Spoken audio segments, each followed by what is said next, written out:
Bulgaria, as I said, France, I'm getting Serbia. Actually got a contact in Brazil. I've got a Brazilian one there I got at the Worldwide, but it's really hard work, but I managed to get a QSO with them.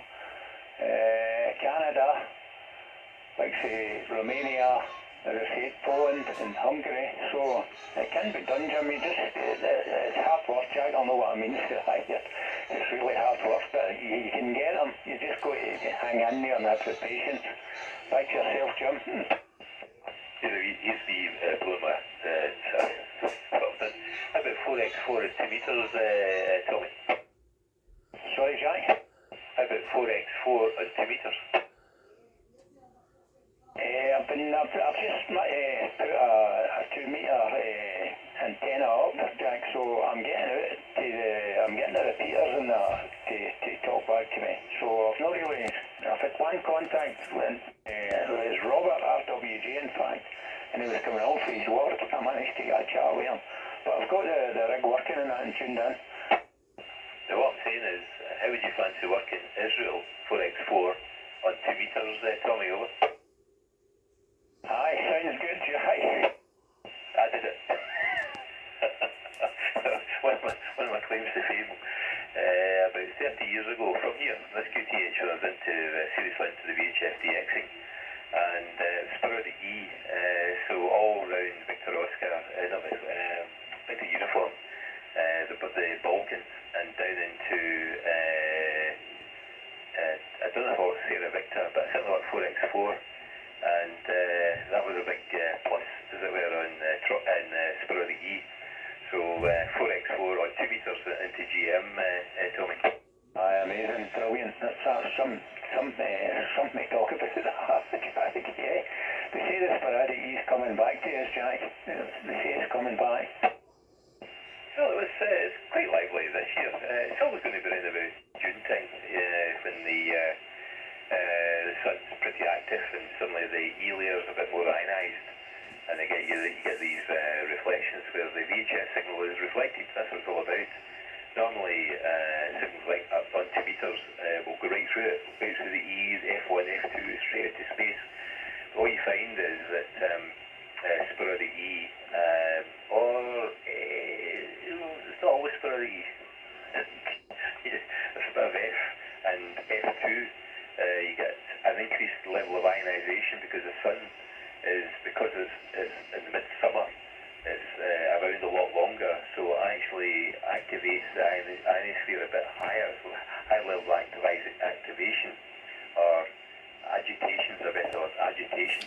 So what you've got is the E's are heavily activated, the F's as well, and of course instead of the higher frequencies going right through the E, F1, F2, it'll start to reflect back, and then you get ducting as well, which is called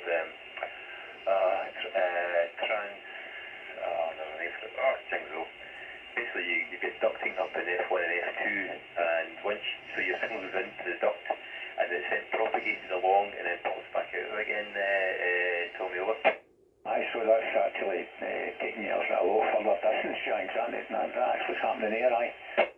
That's it, and you get a lot of transequatorial ducting, so stations down in Italy, Greece, Spain to a certain extent, southern Europe, and they will actually work down into ZS on 2 metres, and that's quite so much, certainly 6 metres no problem, but that's transequatorial ducting, or transequatorial propagation depth. But you also get ducting on VHF, and you get this enhancement that goes up into the F layer, and there's a duct within the F1 or the F2, and it's a conduit to propagate the signal along, and eventually the duct fades, and your signal pops back out again, Tommy. Aye, so then, aye, that's interesting. Aye. I'm enjoying it. That's the best time I've had in the radio, was at the weekend there down the Worldwide Secure. It's really, I couldn't believe it when I pumped the radio and thinking when it all started, it's just a massive signal. I've never seen anything like that in my life. Thank you, Jack. Well, it's more or less the biggest contest, amateur-wise, the annual contest. The CW wins. It's just as manic as it there. That's one I'll be taking part in. think from here, I've got a new amplifier coming from my KX3. That's my birthday Christmas present. I'm just about to order it, so hopefully I'll have it before the contest. And I enjoy that CQ Worldwide CW. I find single sideband kind of hard going. It's really the racket and these folks shout. But it's quite nice, a nice narrow receiver, and you get the headphones on, and it's all nice and quiet, and a few beers, and it's not quite so manic. Well, when you're actually listening, except if you're standing there looking at somebody operating, it's all dead quiet. If you're using your key, like we're talking about the iambic key earlier on, Tommy. But when you're doing something like a voice competition like SSB, it's manic. In the case of June for Alpha Golf Golf, Alpha Golf Golf, and of course that's going non-stop. And whereas the CW is so quiet, and the paddle, or even if you're even using the paddle, you're typing in call signs and responding, Tommy, over. I'm laughing here, Jack. I'm just laughing because when I went in and I'd been out for a few years on Saturday and went in, wife Christine says to me, "What's happened to your voice? What's happened to you?" That's why I'm laughing here. It's hard going. Sideband contests are hard going.